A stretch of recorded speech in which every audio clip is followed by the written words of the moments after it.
Olá, galera, tudo bem?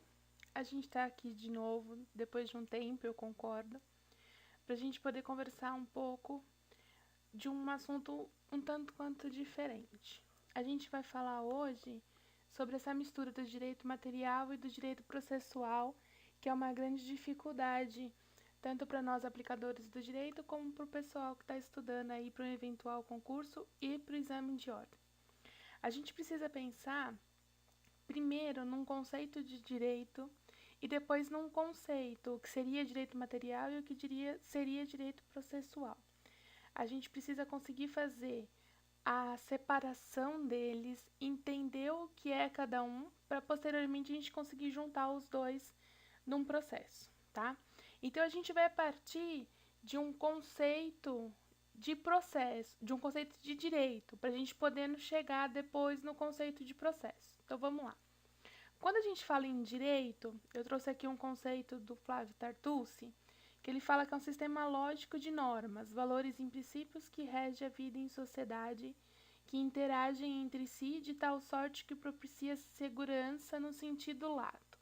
Quando a gente fala em direito, a gente tem que pensar no sistema lógico, claro, mas a gente tem que pensar em tudo aquilo que rege o nosso dia a dia, tudo aquilo que rege a nossa vida, tudo aquilo que pode vir a ferir os nossos bens, né? E o bem mais principal que a gente tem tutelado pelo direito é o bem da vida.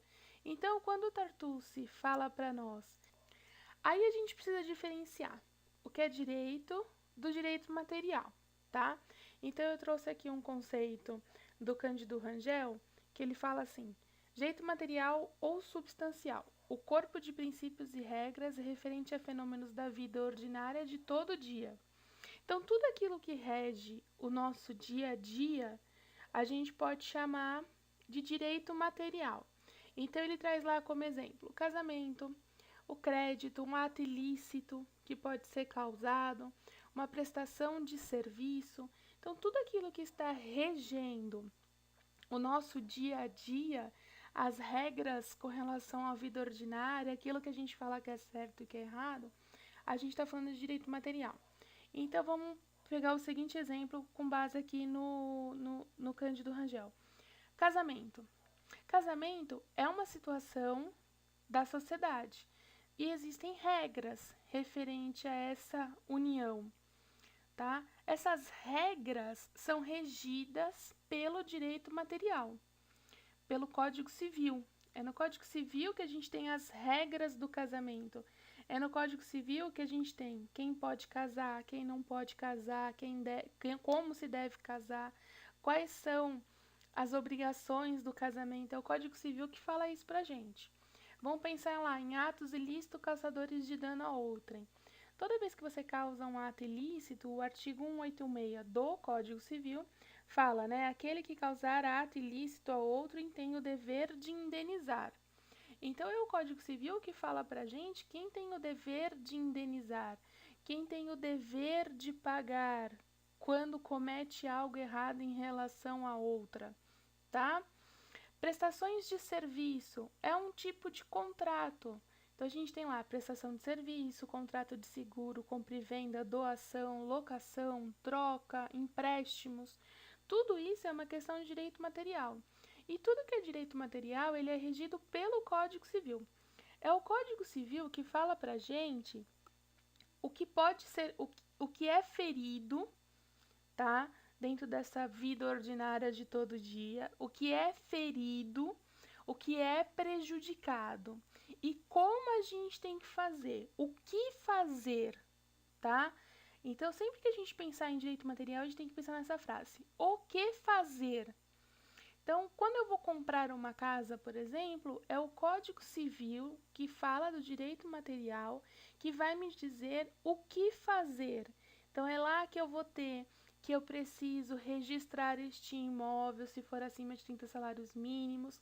É lá que eu vou ter que o contrato de compra e venda de bem imóvel tem várias formalidades a serem seguidas. É o Código Civil que fala isso para nós. Tá? Por quê? Porque isso é direito material. Quando eu vou comprar algo, o que fazer para comprar aquilo, tá? Então, vou casar, vou celebrar lá querendo ou não, o contrato do casamento. O que fazer? Eu posso casar? Eu não posso casar? Se eu casar, quais são as regras que eu preciso seguir com relação a isso, tá? Vou celebrar um negócio jurídico. Como fazer? Esse negócio jurídico, ele não pode ter nenhum tipo de vício. Lembram-se lá? Com relação aos vícios do negócio jurídico, não pode ter dolo, não pode ter coação, tem que observar se vai ter fraude contra credores, a minha manifestação de vontade não pode ser maculada, eu não posso me sentir obrigada a celebrar esse negócio. Tudo isso quem fala para nós é o direito material, é o direito civil. O direito civil que traz para a gente como que essa vida em sociedade vai ser regrada, o que pode e o que não pode. Então, quando você pensar em direito material, pense no Código Civil, tá? No caso aqui do civil. Daqui a pouco a gente vai ver que a gente tem que pensar também em direito material em outras esferas. Mas, a princípio, vamos pensar no civil. Então, continuando aqui na questão do direito material, a primeira palavra que a gente poderia falar com relação ao direito material é aquele que manifesta uma das situações da vida, tá? Uma situação que todo mundo pode vir a passar. E aí tem um texto muito legal nesse link do Yuris Way, que determina aí essa questão do direito material. Então, os slides são baseados nesse texto aqui, vale a pena dar uma lida lá depois. Quando a gente pensa em direito material, a gente tem que pensar assim, que vai ser entregue algum direito para nós, tá? Então, a legislação vai entregar um direito para nós, ou a legislação vai retirar algum direito que nós já temos, ou vai modificar algum direito, vai transformar esse direito que nós também já temos. Então, direito material, 3 coisas. Vai entregar um direito, vai retirar algum direito ou vai modificar algum direito, tá? Vamos aos exemplos. Entregar algum direito. Artigo 5º do Código Civil fala que quando cessa a menoridade, quando você atinge os 18 anos, você fica habilitado para a prática de todos os atos da sua vida civil. Então, quando você ainda está lá classificado nos artigos 3º e 4º do Código Civil, ou seja, você precisa ser representado ou você precisa ser assistido por alguém, você ainda não tem a liberdade de poder cuidar dos atos da sua vida civil, tá? Então, o exemplo que eu trouxe aqui, né? Com 15 anos, o adolescente pode assinar o contrato de compra e venda? Pode, desde que ele seja representado por alguém. Ele não tem ainda habilidade para a prática de todos os atos da vida civil. Adquirindo os 18 anos, completando os 18 anos, automaticamente a legislação, o código, entrega para ele o direito de cuidar do seu patrimônio, o direito de ser habilitado à prática de todos os atos da vida civil. Então, nesse caso, nesse exemplo, é quando o direito é entregado. E que direito é esse? É o direito material. Então, eu te entrego o direito material quando você adquire 18 anos, eu te entrego o direito material para você, então, cuidar de todos os atos da sua vida civil. Tudo bem? Esse é um exemplo. Retira-nos algum direito que já possuíamos. Exemplo disso, a uso capião.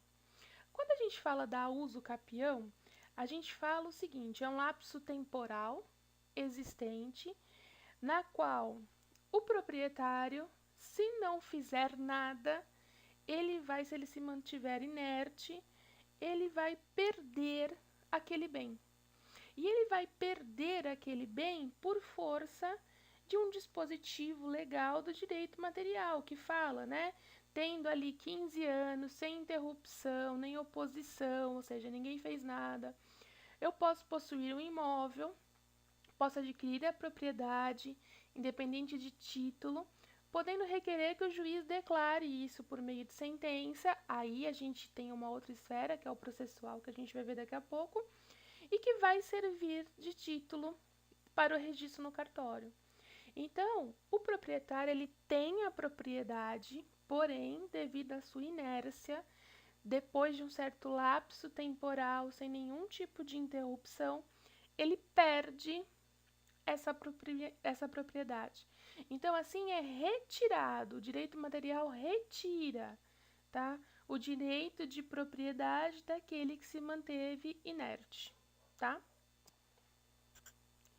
Aí eu trouxe aqui um exemplo que a gente fala sobre um direito que modifica, tá?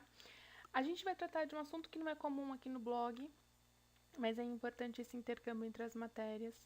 A gente vai trazer algum especialista em Código Penal para poder conversar com vocês também. Então, eu trouxe o exemplo do Código Penal para a gente verificar que o direito material não está só no Código Civil, também está em outras esferas do direito, tá? No Código Civil é onde a gente tem para os civilistas o que fazer, né? É o Código Civil que fala lá para nós quais são as regras que podem e não podem ser cumpridas. No Código Penal, a gente tem o direito material na esfera penal, tá? Então, é o Código Penal que fala, caso você cometa um delito, qual penalidade você vai sofrer com relação a isso. Então, o Código Penal, um exemplo que eu trouxe aqui, conhecimento geral, facinho da gente entender, impõe 3 modalidades de pena: privativa de liberdade, restritiva de direito e as penas de multa, tá? A gente vai se ater às privativas de liberdade só por uma questão didática. Então, vamos lá. O artigo 60 do Código Penal fala que você pode ter uma fixação de pena de multa se o juiz entender que a sua situação econômica é favorável para isso. Então, eu já tenho uma pena privativa de liberdade, que a legislação me autoriza, mas ela pode ser modificada, eu posso ter o meu direito modificado para uma pena de multa, desde que eu preencha lá os requisitos necessários dentro do Código Penal, tá? Então, o Código Penal me traz quais são as penas que eu tenho caso eu cometa alguns dos delitos que está elencado no Código Penal. E me traz lá o que vai acontecer se eu cometer um daqueles delitos. Porém, isso pode ser modificado, isso pode ser transformado por meio do juiz, caso o juiz entenda que isso pode ser feito. Tudo bem? Então, eu já tenho um direito que pode ser modificado por uma questão legal. Então, a gente tem o direito material que pode modificar caso eu tenha lá um entendimento do judiciário com relação a isso. Continuando. Quando eu comecei essa explicação, a gente estava falando sobre o que fazer, né? Então, sempre que a gente falar sobre direito material, a gente tem que pensar no o que fazer. Então, o exemplo que eu trouxe, quando alugamos um imóvel, o que fazer? A gente precisa ter como base a 8245 de 91, que é a lei do inquilinato, lei de locação, que vai trazer lá para você as convenções do aluguel, o que pode e o que não pode, como tem que ser esse contrato, como não pode ser esse contrato. Exemplo que eu trouxe aqui, é livre a convenção do aluguel, vedada a sua estipulação em matéria em moeda estrangeira e vinculação de variação cambial ou salário mínimo. Então, a lei 8245/91, a lei do inquilinato, vai te trazer as regras com relação a esse contrato. Mas também o 565 do Código Civil traz lá o que as partes precisam fazer com relação a esse contrato. Então, a 8245/91 também fala de direito material e o 565 do Código Civil também fala de direito material. Então, vou alugar um imóvel. O que fazer? Vou verificar o que a legislação material exige que eu faça para que aquele contrato de locação tenha validade. Então, sempre que você pensar em direito material, pense no seguinte: o que fazer? E busque as respostas dentro da legislação que te diga o que pode, o que não pode. A legislação que rege a vida em sociedade, tá? Neste caso aqui, o Código Civil, o Código Penal, tudo isso fala das questões materiais, ok? Então, quando você pensar em direito material, tenha a pergunta em mente: o que fazer? Vamos falar agora então de direito processual, né? Porque a gente precisa primeiro entender o que é um e o que é outro, para a gente depois conseguir encaixar isso dentro de um processo. Então, aquele que se diz titular do direito material, tá? Então, eu sou titular de um direito material, eu posso ir até o juízo, pedir a intervenção do Estado por meio da jurisdição, que a gente vai conversar num outro momento, e pedir a intervenção desse Estado para que reponha o meu direito material que foi lesado. Então, quando você pensar em direito processual, você tem que pensar o seguinte: um direito material foi lesado, ponto. Tá? Eu tenho um titular desse direito material, e esse titular do direito material foi lesado. A única forma de rever esse direito material é por meio de postulação, intervenção do Estado. Quem é que tem a intervenção do Estado? Quem é que recebe o poder do Estado para poder intervir? Quem recebe é o juiz por meio da jurisdição. Então, eu vou precisar provocar o poder do Estado para que ele reponha o meu direito que foi lesado. Então, a gente tem aqui, né? Aquele que ingressa em juízo não busca o processo como um objetivo, mas como um meio para ter efetivamente o seu direito substancial. Quando você propõe um processo, quando você apresenta um processo, quando você ingressa em juízo, o processo não é o seu objetivo, tá? Na verdade, o seu objetivo é o direito substancial que foi lesado, o direito material que foi lesado. A forma de você ter esse direito de volta é por meio do processo. Então, o processo é a forma de rever o direito material que foi prejudicado, tá? Provocando, assim, a intervenção do Estado. Então, quando você pensar em direito processual, pense: fazer valer o direito de alguém contra uma outra pessoa, tá? E a intenção não é machucar, e sim impõe correspondente obrigação, tá? A intenção não é ferir a outra pessoa, e sim que aquela pessoa devolva aquilo que me foi prejudicado, gerando aí, então, uma questão obrigacional, tá? Você pensando nisso, você consegue começar a enxergar quando que vai surgir um processo. Então, o processo vai surgir quando eu tenho um direito material que foi lesado, e aí, por meio de uma postulação de um pedido de intervenção do Estado, eu vou repor esse meu direito que foi prejudicado. Então, o direito material vai te falar o quê? Né? O que fazer? E o direito processual vai te dizer como fazer isso, tá? No nosso caso aqui, o direito processual vai estar no CPC. Se a gente estava trabalhando lá a questão do penal, o direito processual na esfera penal vai estar no Código de Processo Penal. Então, o Código de Processo Penal vai te dizer como que vai acontecer a tramitação daquela pena. Então, no slide anterior que a gente estava vendo, eu posso trocar lá a pena privativa de liberdade por multa. O juiz pode fazer essa troca. Ok. Aí o Código de Processo Penal vai te falar como que essa multa tem que ser paga, aonde essa multa tem que ser paga, quem pode e quem não pode pagar. Tudo bem? Aí o processo vai te dar as regras do jogo, vamos dizer assim. Vamos continuar aqui no nosso CPC. Como fazer, então? Né? O exemplo que eu estava dando lá com relação ao aluguel do imóvel. Então, eu aluguei um imóvel. O Código Civil vai me dizer o que eu preciso fazer quando eu alugo um imóvel, tá? Então, o Código Civil fala: quando você aluga um imóvel, você precisa praticar o contrato de locação. O que é o contrato de locação? Eu tenho locador e locatário, na qual vai ser feita uma contraprestação, que é o aluguel, por isso a gente não pode chamar de contrato de aluguel, e sim contrato de locação, porque o aluguel é a contraprestação do contrato de locação. Então, eu tenho lá locador, locatário, uma contraprestação, que é o aluguel, e eu tenho um bem envolvido nisso. Isso tudo quem me fala é o Código Civil, tá?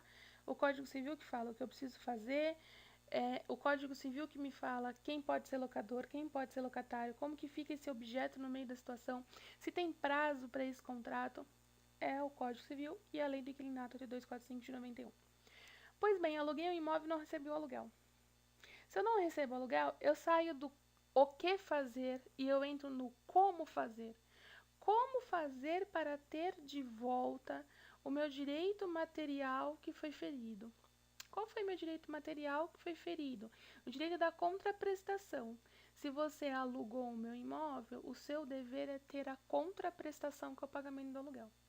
A Lei 8245 de 91, ela informa para nós o que precisa ser feito para ter de volta este valor. Então, ela vai falar lá da ação de cobrança acumulada com despejo. E o Código Civil vai nos dizer, se você tiver um contrato que foi assinado decorrente de aluguel, você pode entrar com uma ação de execução. A lei do inquilinato vai te falar da ação de cobrança acumulada com despejo, porque o despejo é característico da lei de locação. O despejo é característico da lei do contrato de locação, tá? Então, despejo a gente só vai ter lá. Mas o Código de Processo Civil te fala, ó, se você não quer despejar, você só quer cobrar, você pode entrar com ação de execução, por meio de documentos que comprovam que aquele valor, aquele crédito decorre do aluguel. Então, vamos voltar lá. Quando eu falo de direito material, o que fazer? Vou alugar um imóvel, o que fazer? Não recebi a locação, não recebi o valor do aluguel. Automaticamente é o CPC que vai me dizer como fazer isso, como ter isso de volta, tá? Então, o Código Civil traz o seu direito material, ele te dá as regras para você ter uma vida em sociedade, e o Código de Processo Civil te fala como fazer quando o seu direito material for ferido, tá? Então, resumindo, direito material é o bem da vida. Não confunda direito material com direito propriamente dito, tá? Direito propriamente dito é aquilo que a gente viu lá no começo, um sistema lógico que vai reger certas situações. No direito material, a gente tem um sistema lógico, porém é o bem da vida, tá? O Código Civil te traz lá o bem da vida. Quando o seu direito é ferido, o que você precisa verificar lá quais são as regras que não foram cumpridas. E o processual te fala a forma para você obter esse direito material por meio da provocação do Estado. Quando pensar em direito material, o que fazer? Quando pensar em processual, como fazer, tá? Você juntando essas duas situações, você começa a ter uma ação. E aí você precisa verificar lá no seu código que tipo de ação que você vai propor, né? A gente precisa verificar as questões de processo e procedimento, é uma conversa mais pra frente. Mas sempre tenha isso. Direito material, o que fazer? Direito processual, como fazer? Acho que com isso a gente tira aquela sombra para você conseguir identificar o que é uma coisa e o que é outra, e isso é muito importante. Tudo bem? Para finalizar, fica aí o lembrete de novo, entra no blog, clica lá no seguir para você poder receber todos os vídeos e todas as novidades. Inscreve-se no canal do YouTube, isso é muito importante, aciona o sininho, tá? Isso foi muito legal, porque sempre que eu colocar um vídeo novo, você vai receber. Aqui embaixo está meu e-mail de contato para qualquer dúvida, sugestões de temas. Galera, hein? Manda um e-mail ou coloca lá no blog. Professora, eu queria que você falasse sobre o tema X dentro do Código Civil, dentro do CPC, tá? Gostaria que você comentasse sobre o tema X, gostaria que você desse a sua opinião sobre tal situação, recebi um teste, não estou conseguindo resolver, me dá uma ajuda. Entre em contato comigo pelo blog, pelo YouTube ou pelo e-mail para a gente poder ir debatendo esse mundo louco que é o direito. Tudo bem? Nos falamos na próxima, que não vai demorar tanto quanto a última. E qualquer coisa, entre em contato. Um abraço e até!